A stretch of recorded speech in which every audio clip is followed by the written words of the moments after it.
For the past 5 years, I've been supported by Barnardo 16+.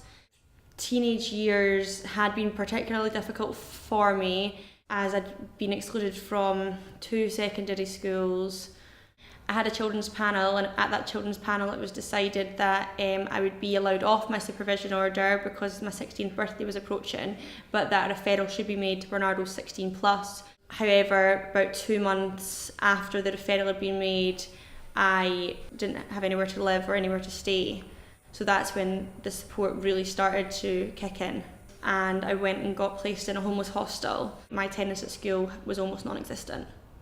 Although I was still in their books, I wasn't attending.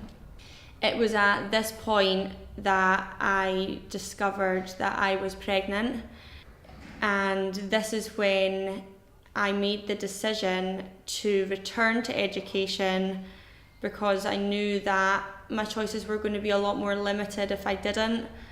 Barnardos were particularly supportive of this decision.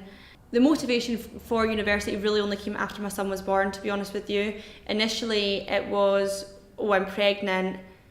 And the sad reality was I didn't really know if I'd be able to get a job with some of the stigma that's attached to employing people that are pregnant. I just graduated on the 8th of July, just a few months ago, and I got a first class degree in psychology. If I hadn't had the intervention of Barnardo's, I mean, I don't know how my life would have been if I hadn't got the support. You can only predict, can't you? But one thing that I would say about Barnardo's is that they treat each person as an individual and focus on their needs and what's important to them and what's achievable for them.